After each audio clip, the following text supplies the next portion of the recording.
Hello, everyone. Dr. Byam here. Today, I had a terrific conversation with Jordan Scholtes. He is the head of customer success at SenseGlove, which is a haptic glove company whose mission is to make the virtual feel more real. He's been with the company since they were initially a startup with around 8 employees. They now have over 40 and have offices in both the UK and USA. It's great tech. It's really pushing the boundaries on both the affordability and features landscape. It's a great conversation, and if a sentence like haptic gloves and force feedback and virtual reality is a confusing sentence to you, then you'll probably find it interesting. Hi, Jordan. Welcome to the podcast. Good to have you. So you work for a company called SenseGlove, and essentially you build haptic gloves for virtual reality simulations. So can you unpack that for people? What are haptic gloves? So yeah, of course, haptic gloves sounds all very techno-wise, but to basically make it very easy, it's basically, I have the glove here, a product that lets you interact with VR in a realistic way, or even with robotics or in general. So, imagine you put on this glove, you're in your virtual experience, or just in general controlling a robot, and you touch something, it feels in the glove like you're actually interacting with it. So even though it might not be there, even though you're in a virtual world touching an object, interacting with it, it gives the sensation like you're interacting with it in an intuitive way. And so help people with that further. And so when you say that they feel the objects. So when you say virtual reality, I like to help people with that. When we say virtual reality, we're talking about a VR headset going down over the face. I think I've got one in the background there. So a VR headset goes down over the eyes and you're in a completely virtual world. And you say people are feeling the objects. How does that work? How are they feeling them? What type of feedback are they receiving? So basically, with feeling, of course, you're not feeling the whole object in your hand, every sensation, but you're feeling enough to have an intuitive experience. And how we do that is basically by adding resistance. For example, I've my bottle of water here. You feel the resistance of your fingers are being stopped when you're holding it. But when you're holding a drill, there's more than just resistance, right? You're holding it, but when you drill, you can also feel the sensation of clicking the trigger or feeling your hand vibrate. And so what we also do is we have vibration motors in the index finger, the thumb, and the palm. And these give these vibration motions. So, imagine you're holding a drill in real life. You feel it shake, you feel the resistance. This is something our glove can also replicate. So yeah, there might not be resistance on the palm of the hand, but the general resistance of the fingers, the vibrations in the finger and the palm will be simulated. And this leads to a more intuitive experience than, for example. Yeah, and I want to emphasize that last point. That's really good because I find when you grab the controllers first, just the regular controllers, and you enter virtual reality, I was shocked in my first experience just how, even though we're not talking about an Xbox controller that you're holding in one hand, you're talking about controllers that are kind of free floating in each of your hands. When you see your hands in virtual reality, that you don't see the controller, you just see a hand that's kind of responding to how you move, you immediately begin to feel a sense of presence in the virtual environment. And it's amazing how much immersion that you can feel with a controller that doesn't really replicate a real hand very well. And so when you add to that the sensations that you're talking about, where it's tracking every single finger, right? I guess you have finger tracking, right? Finger tracking, uh, supination, all of those types of movements can be tracked. And then you've got, as you said, force feedback. So that's where it's resisting. Just correct me if I'm wrong on some of these. So force feedback is where you squeeze and it's resisting your movement. So it feels like you're squeezing something. And then you've got, okay. And then you've got haptic feedback, which is vibrations that kind of simulate movements or interactions at certain points. So have I understood kind of all of the methods of feedback that you have right now on the SenseGlove? Yeah, so indeed, and all this together, creates the haptic gloves. The resistance, the vibration, and also one thing to kind of amplify on it is holding an object is not just one range of resistance. You can also simulate a soft object and a hard object. So imagine, you're holding a piece of bone that would be like the hard object, but if you would be, I remember somebody was working on like a whole body, like autonomy. If you, for example, feel the liver would be a softer. Yeah. object. So So that can also all be adjusted with the how glove. much resolution do you have in the ability to perform precise interactions? How much? So how much or different ability to differentiate within the product do you have right now? How much is necessary? How much do you have? What are your thoughts on that? So I would say we have enough for procedural interactions. I think with our glove you can simulate a procedure, right? Like we're not doing late final Yeah, it's not inner stage ear training. surgery Inner ear training training with is our like the glove. I most just want to precise. clarify Oh, I that. mean, it's like With our neurosurgery glove, essentially, where it's just a small little area. So you're not talking about that, but help people ground it to where what they can do. yeah. So, so I would say with our glove, you can create a general sense of muscle memory. I think that's the most central point, the best way to describe it. Um, Imagine with our glove, you can hold a drill, right? Um, you can still grab small objects, move the pin in, but it's not 100% accurate. We're not talking about air pressure modules, feeling textures and everything. No, we're talking about the minimal amount of information with the glove that we have can then replicate a realistic and Mhm. intuitive experience, which can give you a sense of muscle memory. So we're not talking about the highest fiber, Yeah. and we do this in a manner is that it's compact. Because as you can see, our product has is wireless and compact, and yeah. So I would say a lot of people that when they think of glove and they think training, it's either like, oh, it's like a controller, or they think, oh wow, Yeah. I can feel fur, I can feel the Mhm. different types of glass. I would say we're somewhere in the middle. We got enough information to have a realistic experience with muscle memory, but we're not talking about different Yeah. forms of texture. That's something I would probably see more than 10 years down the line. Yeah. Okay. Okay. That's good. We will talk a little bit more about the future and where you see it going. Some of those other sensations that we want to add on board. But I like the phrase that you use where it's like Yeah. it's the minimum amount that is necessary for immersion and training and learning. And so there are trade offs in this space. And some of the things that I think that you're doing that are really impressive uh, have required those trade offs. So can you do correct me if I'm wrong, but you can't do that millimeter level precision.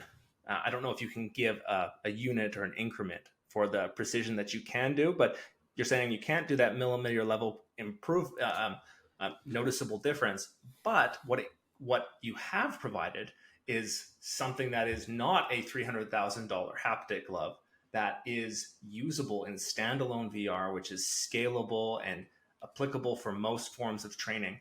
And is enough to really help people get immersed and feel that procedural memory development that you need to with training.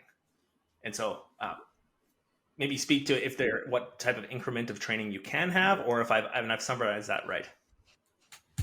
Yeah, no, no, no. You summarized pretty well. So, still, the surgery trainings are possible, right? The more precise, but I would say it would be very early on for procedural. So you can still have, surgery where you cut, um, you have to maybe place a pin.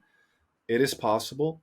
It is actually, very helpful to teach the procedure, but to actually talk about, I don't think any glove is possible to this yet. To have the full body resistance of the body back, feeling the texture, having that super millimeter precision. I think that's not possible. I think that's something we're looking 10 years down the line with haptic gloves in a whole. But what I would say is possible is that early on, where you teach the procedures of that, we can digitalize the textbook. Um, and that's something that I would say is best described. So teaching everything procedural steps, right? Okay, like cleaning the room for nurses, for example, doing specific surgery tasks, seeing where, for example, I'm not a doctor myself, so correct me if I'm wrong, but if you have to like make a certain cut and then maybe correct some of the innards, that's all something that can be done, but that's all for the procedural learning. I would say if you want to have that late stage training on a real body or is still better, but you can make the first steps really easy, which could shorten the process in the whole of the training. Mhm. Yeah, and I think an example that might help for our listeners is a lumbar puncture or cannulation, there's a few steps in those movements where you are really feeling a give in pressure. It's just a very subtle give where you know you've gone through a particular layer of membrane or dura. And those types of feelings you're not going to have at this stage. And so it's not like you're training people for those feelings. Those still need to be developed in the wild, in the live. But the step to say, at this point, you do this and this and this, and people have appropriate cues to remember those and go through them again and again. That's where you're at as far as the ability to feel and perceive in virtual Correct. reality, And, right? and we could simulate, for example, that you're piercing something on a very sufficient, like surface level. So I would, for example, say, imagine you're drilling through a brain. You intensify the vibrations when you reach the skull, and once you've gone through the skull, you lower the Yeah. vibration, but it would not feel like the exact tissue. And that's indeed true, yeah. Yeah, and that is an interesting point on haptics. I've been surprised how haptics, again, that word means vibrations for people who are new to that, but I've been surprised at how haptics can be used for more things than you would think, like bumping into a table when your hand is bumping into a virtual table and your controller that's in that hand vibrates a little bit. Yeah, you'd think, why is the vibration making me think I'm bumping into that? But it's enough that the brain does realize, oh, you've just bumped into a wall or a table in VR. And I guess something that has been shocking me as I've experienced more and more virtual reality is that I think what the general public thinks is necessary for us to feel immersed in virtual reality is not accurate. It actually requires lower resolution on the visual side, uh, fewer number of senses involved on the visual, hearing, and tactile side than people think for us to feel immersed. And what's your experience with that? With how your gloves facilitate immersion? Do you have any stories for people where they? Yeah, so I think actually with you bumping in the table is a very interesting story. We utilize a sense of the boundary as well. So in one of our demos, you have to screw open a fuse box and replace the fuses. It's more of a technical demo, but when our fingers are applied on the table, you can feel the resistance as well in the fingers. So we would see them put their hand Mhm. on the fuse box, for example. And they would do that Yeah, without even thinking, right? They put their hand on the fuse box and they don't move their fingers more down, right? Now they see the virtual hand there, they feel the yeah, resistance. Okay, I keep my hand there. You know, mind you, we're not controlling the arm. We're not doing any of that. They just, yeah. their brain fills in, up, I'm touching You haven't something. actually stopped gravity in Yeah, any way, they can't do it, but right? their brain fills in the gap. And then they're screwing, and then eventually, oh, I gotta pick up the screw. And you see what, even though our haptics are not, backpack level microfluids, the brain fills in those gaps and still creates that muscle memory for them, which I I fully agree. If you have a super high resolution, it's cool, but expensive, usually very big setup, which for some use cases might be necessary, but I think in general, for most, it's enough. Yeah, the trade-offs and the trade-offs are good to understand. And right now, I just think people are probably pretty shocked at what, because virtual reality in general has been around for a while, and lots of them at this point have been really clunky. They're attached to big supercomputers, and there have been some terrific visual feats that have been done in that space. But what companies like SenseGlove and Meta or Facebook have done in the last 5 to 10 years is they've taken those really neat use cases that are kind of really quite impractical, and they've made them standalone. And so that the headset doesn't need to be attached to anything. The gloves, tell me about one of the kind of like your flagship product right now, and maybe show it again and tell people like what's it hooked up to, how does it connect with the virtual world. Maybe give a little bit more details on like a particular Yeah. product. So this is currently our main product, the SenseGlove Nova. And yeah, basically just like how you connect your AirPods, it's connected via Bluetooth. So yeah, if you have the Quest 2, any headset, any computer, any device, you can connect it simply via Bluetooth. No cable, nothing needed. And yeah, the reason why we currently have this as our flagship product is that via our previous product, we heard that it was too bulky. It was connected to a computer. So we went back to the drawing board and made a very compact wireless glove. And yeah, I would say 80% of our use cases are probably training with this product. And once again, it reflects upon the resistance, the touch. And the nice thing about having this product is if you bundle it with any VR headset, you can carry it in a suitcase. Yeah, that's so Yeah. impressive. So, we have people, you might have multiple classrooms over the nation. You can just ship it in a suitcase if you're doing certain training modules per class. And yeah, that's So wait, question there. Okay, so that's really impressive. Question: You said 80% were training. Do you tell me about some of the non-training use cases for a second? What are yeah. people using So this for other I'd than say it's a training? lot also research, a lot of universities, and those Oh, okay. university use cases go into everything. But I've also sold to hobbyists. I mean, like I always say, for consumers, 4,000 US dollars is not for Timmy under Christmas tree. But I've had some hobbyists that just messaged me, "Hey, I want to try it." And Yeah. I'm also in talks with like more pop-ups, right? Like we haven't, we're in talks. We sold a glove. It hasn't happened yet. But imagine, you're in a mall or you got like a sport pop-up. Like imagine you could use our glove to play video. What's a pop up? What what's a pop So I up? would say with a pop-up, for example, you're in a mall and sometimes you have like a pop-up for certain marketing material, like, oh, try this out, or like, hey, watch this video. Um, and we have some other cool things, which Yep. all I can say is you might eventually see on your TV screen one day, but that's all I can say. Okay. Yeah. I mean, okay, that's interesting that people are using these for just essentially a really interesting marketing attraction. Essentially, so people can come up, try on the gloves, and interact with something virtual, whether it's on a laptop, TV screen, eventually, or in virtual reality. So those are some of the other use cases. Yeah. Uh, Okay. and then we just have like some fun interaction labs, right? People just having interaction labs with our glove, like just still it's in VR, but just creating these playful experiences to show what's possible in VR. Okay. Okay. So tell me about some really good. So most of the listeners will be medical, but could you give some paramedical, some things next to medicine, some industries that are also using these and how they're using them for training, Yeah. and maybe some really good use cases for how it's helped? So yeah, for example, Volkswagen has done a proof of concept to assemble a T6 car door, which is you might not know everything about it, but it's still a very procedural task of getting the wires right.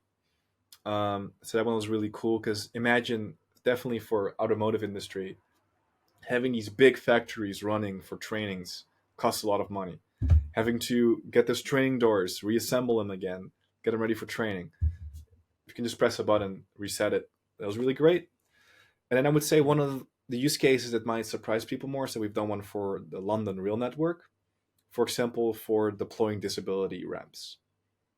Because Okay. and one of the nice things about this one is that actually we have some statistics released with this use case, is that after the training where people deploy disability rank, so they have to, for example, open a cabinet, deploy it, hatch it in the right level, make sure that nobody can fall off.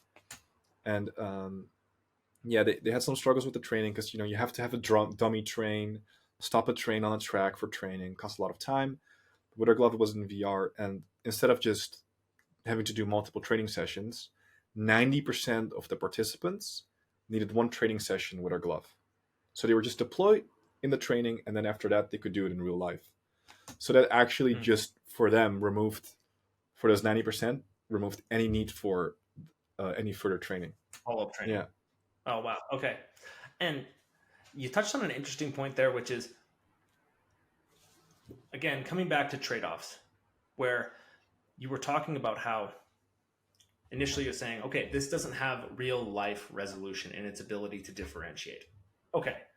But then you mentioned the resources that how when you rerun a simulation, all you need to do is click a button. You don't need to repurchase all of the materials. And I remember when I was practicing in medical school cannulation, we'd have these dummy arms that we would practice on. And it would take the nurses a few hours to set up the dummy arms so that we could go in there, have a few attempts, and then it was kind of done. And then they'd need to reset up.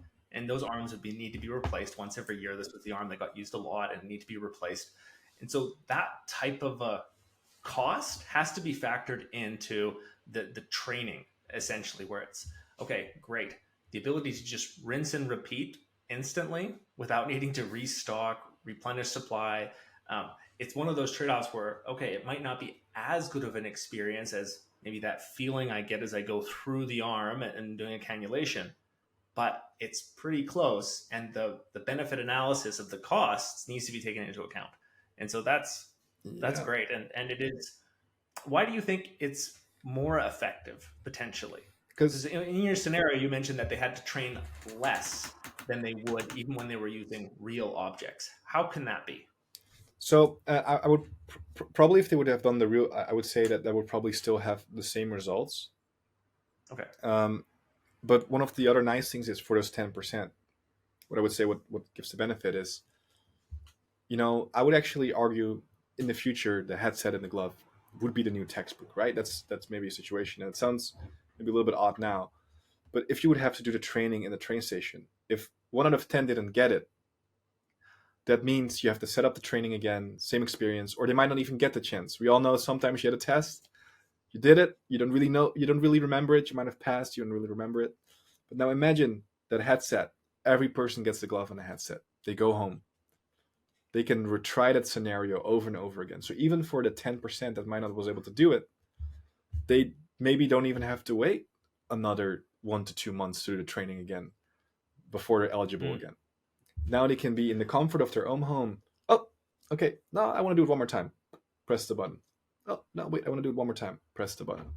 So, imagine you have, still your textbook, but then you want to do the practical part. The student could be in his room, from any regard, just constantly repressing the button until they get that 100% score point.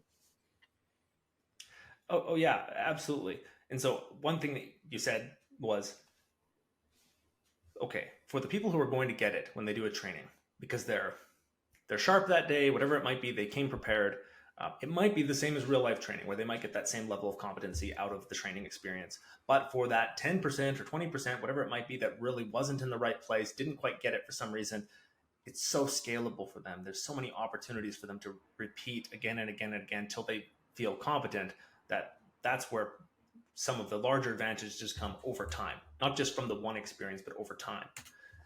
And then your comparison to call this the new textbook is really interesting. So when I was at the University of Sydney medical program, and we had no required textbooks when we started. So there was no textbooks we had to purchase. Of course, there are ones that you should purchase, but we had no required textbooks to purchase. Now, the University of I'm going to get this wrong, but it's the Florida Southern University. It's a DO program, but I just had a meeting with them last week, and they require every student when they sign up to purchase a headset. Oh, Uh, that's cool. so every student has to purchase a headset. Of course, they discount for them, and people might not know, but headsets are like haptic gloves in your case. Uh, most you're dropping the price, but headset prices are dropping as well. So the Meta Quest is now the Meta Quest 2 is $299 to purchase. So that's I mean, compared to some insane. textbooks, like, yeah. Yeah, Toronto Notes is a really popular textbook that we purchase in the medical space. I think it's, I don't want to do Toronto Notes this justice, but I think it's over $300 for every issue every year. So um, Yeah. it's very interesting. And calling it the new textbook, I like that phrase too, because it may shift the way that we think about learning. Because right now, when we learn, so often it's okay, people need didactic information, the explicit information first. Let's do the lecture, let's do the training first, where you do the hour-long discussion of how you change those wires, or how you do a cannulation, or whatever it might be. Get your training, and then you jump in and give it a go. But what if we turn that on its head a little bit with the new textbook, and you jump in and you give it a go, and as a learner, then you realize what you don't know, and then you're primed for the didactic or explicit information after that.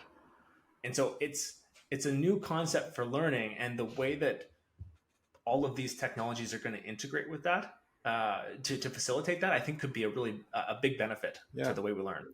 And a lot of people, I think, also, for a lot of people, what's useful for these trainings is that you can have different steps. You can start off the training with green arrows. Then eventually, and you have like a big lump of text explaining every specific part that you have to do, every specific part you're operating with. Maybe the Hmm. next step, you only get green arrows. So you have to think, oh yeah, what was it again? At the end, Yeah. no green arrows, nothing. You get just, a big failure screen if you mess it up. And you can actually, I think that way you can already test in three phases instead of just have I memorized it, and then boom, getting hit with a test. You can now actually take those three steps and know at your own home if you've memorized it correctly. Mm. Oh, yeah, that's a great point. Yeah, absolutely. We do a similar thing in our Med Valley product where essentially we show all the steps initially, then we start to remove steps as they move along the training pathway so that they can't see quite as much to be able Yeah. to do that. And so it's the combinations of the tech when you say AI, VR, and all of these. What do you call technologies that are kind of accessory to VR? They might be just extended reality. Might be the best word, Yeah, Internet of phrase Things, for. right? Like it's Yeah, yeah. everything. Yeah, Yeah, yeah. Internet of Things. Extended reality is one of my favorite terms lately because we used to think that AR, VR, which one's going to win, but now it seems like it's all just merging into one technology. Just like your gloves just sync up with a VR headset now. So, yeah. okay, can we tell people a little bit about costs? So, what have costs been historically for gloves like this? Oh, here, before I'll just prime it the question. So, when we purchased our first pair of Sense gloves, uh, a colleague of mine, Dr. Sasha Godfrey, she did some work in robotics and in stroke rehabilitation. And so when I told her we were going to purchase some, she was shocked that they were less than 200,000 based on her experiences in the labs. So tell me a little bit about where has the price for haptic gloves been? Where is it going to be? When could a medical student purchase them on their own? What's your projection for something like that? Yeah, so I would probably say that if we're talking like 5 years back, you could like talk for very high end like haptic gloves, probably around $80,000. $80,000 for just one kit, and we're talking bulky, right? Mm-hmm. Bulky. Um, and you had some more like subliminal solutions, but now we see them drop in price. So they either move to subscription fees, and I would say now the average haptic glove could probably linger around 6,000 US dollars. Okay. Our glove at the moment is 4,000 US dollars, and I think the price will drop down significantly in the next 10 years since there's a lot more acceptance for the product itself. I think the price will drop the more the glove will be accepted into projects, the more manufacturing goes up. The more manufacturing, the wider you can distribute the product. And I would probably say that we're going to see massive price drops in the next 6 to 7 years with haptic gloves in general. Because in the last 2 years, I've seen acceptance of haptic gloves increase greatly. We're currently talking, 2 years ago, we were talking about, just selling maybe one or two gloves for projects, helping clients integrate, maybe get to three and four. Mm-hmm. But now we're hearing more clients go like, oh, you know what? We've experimented with your glove for a year. Mm-hmm. Our clients are open for it. What about 50? What about 100? And I think the more numbers we get, the cheaper every haptic glove in general can get. Oh, I see. Yeah, hitting scale will help with that, Yeah. along with the technological advances. And so, what are you seeing on the side of what could we expect 5, 10 years from now in the Internet of Things or extended reality space? It's kind of this haptic space for I've seen our some ability to sense. Yeah, what can we expect? seen some very cool technology, so I'll base it off the things I've seen.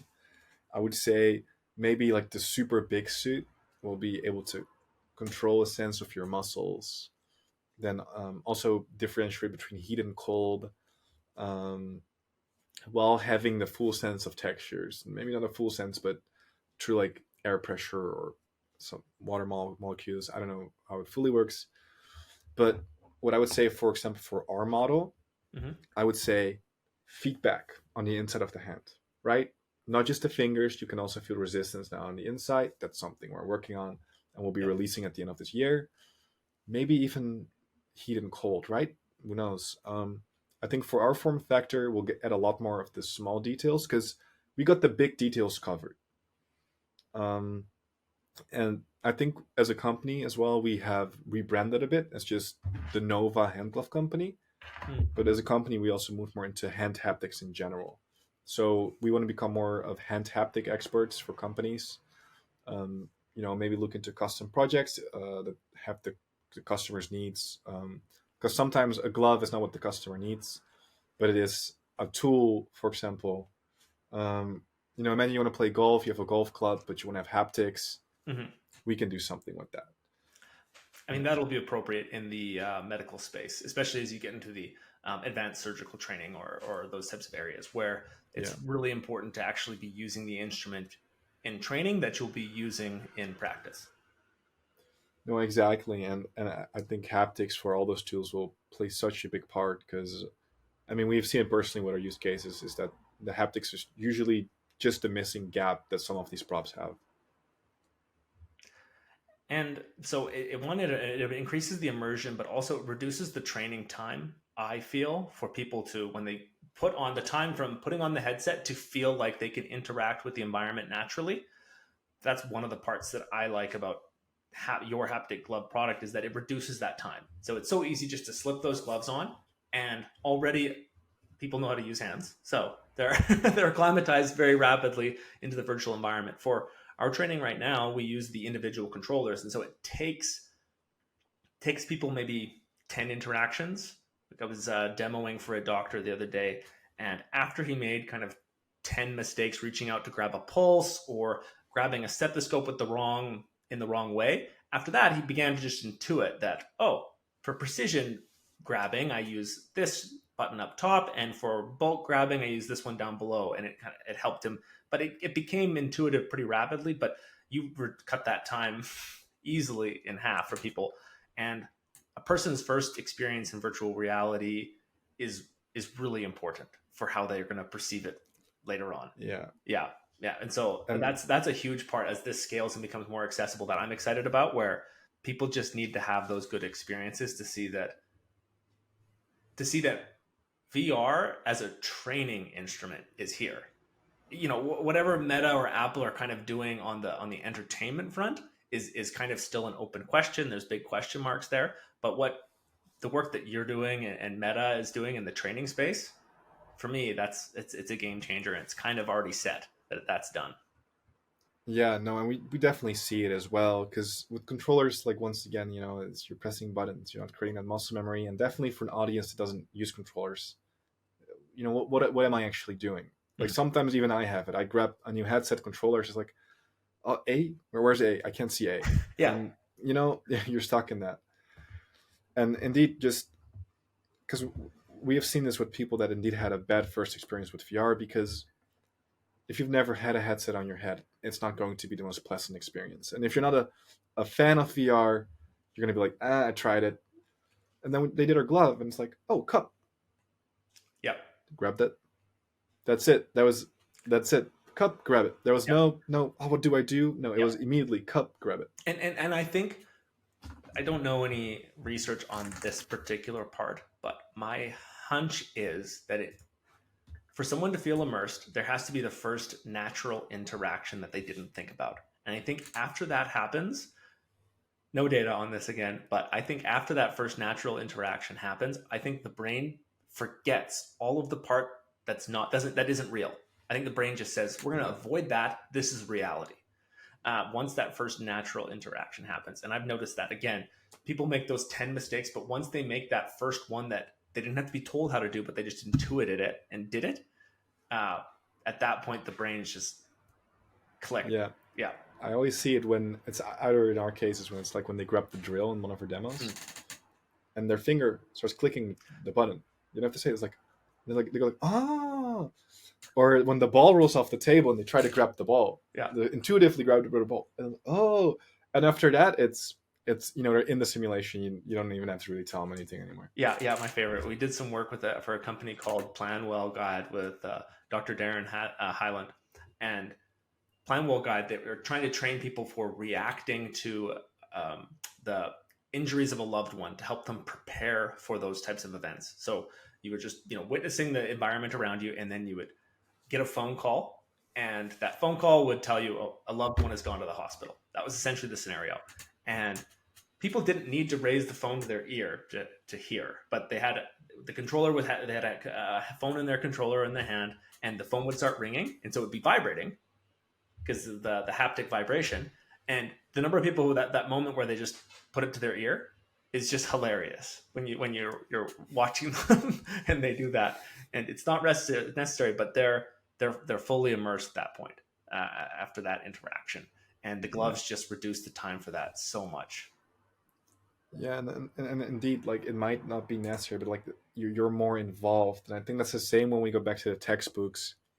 I think definitely for the younger generation, textbooks are not that involving anymore with the new mediums we be having, Mm-hmm. and I think that might be able to get them back because reading is not boring. Um, it's just not having those extra cues added to it might just make it less fun. So yeah. Yeah, and yeah, so yeah, I've got a lot of thoughts on that. That's interesting. I want to come back to something you said though earlier. You mentioned actually being able to sense different feelings, whether something is smooth or rough or hot or cold. Have you seen anything in this space that is giving more than just kind of the sensation I'm grabbing something, just in the prototype phase? Yes. So I think this company We Art, they made a really cool product where you can like feel cold and warm, and I tried it out, and basically the just like that they could do the difference of cold to warm. I have no idea how to do it, but it was impressive, and that's all possible. And I Mm-hmm. just think eventually all those puzzle pieces, right? They're all puzzle pieces that need to slide together. Um, but yeah, definitely like hot and cold. It's all being worked on. Well, and yeah, There's and more might be yeah, possible than we realize because we might think we sense hot and we sense cold, but we don't. There are electrical impulses that go to our brain that tell us that is hot and that is cold, but we don't necessarily feel hot or cold or pressure. We have neurons that are designed to pick that up, and they know roughly what hot and cold is, but and our brain is just receiving electrical impulses. And so the potentiality that we could experience many of these things without being exposed to hot and cold, but feel hot and cold. Theoretically, it makes sense. Anyway, yeah, yeah. yeah. It's like the technology. I'm not too sure behind it, but I just need that you're able to just switch it like that. Kind of indicates that those neurons could also be switched like that, Mhm. and how further can you manipulate it? But then I'm thinking more because this is something I've also seen. Some people are working with like brain monitoring or muscle control Mhm.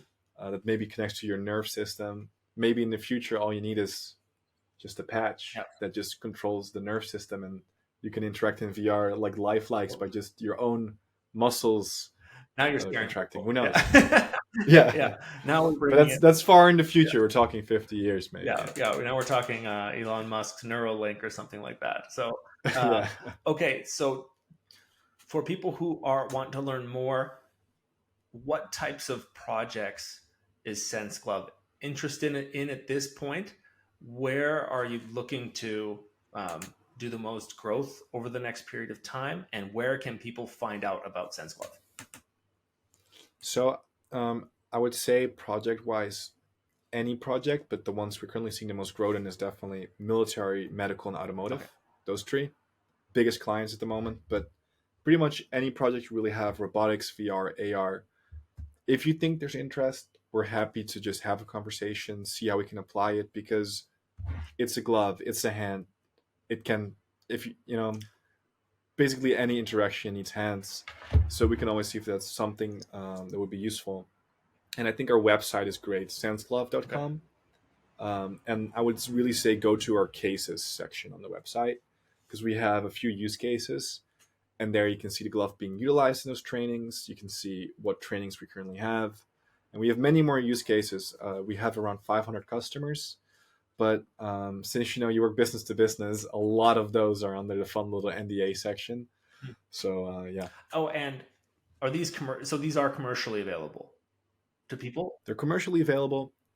Anybody can buy Okay. them. Okay. So Like I it's said, not I've just had enterprises; hobbyists buy them. individuals can as well. Okay. Yeah, we don't. really see it happen that much because we don't really advertise it that much for individuals, but we have hobbyists buy it and we're fully welcoming it to do it. But I would say market wise, we're fully B2B basically at this time. Okay. Okay. Yeah, Well, terrific. Thank you, Jordan, for the conversation. It's just a really of interesting course, space to watch. And so I hope people go check out more of what you're doing and definitely. that we can do more together as well. Okay. Thanks, Jordan. No Okay. problem. Bye.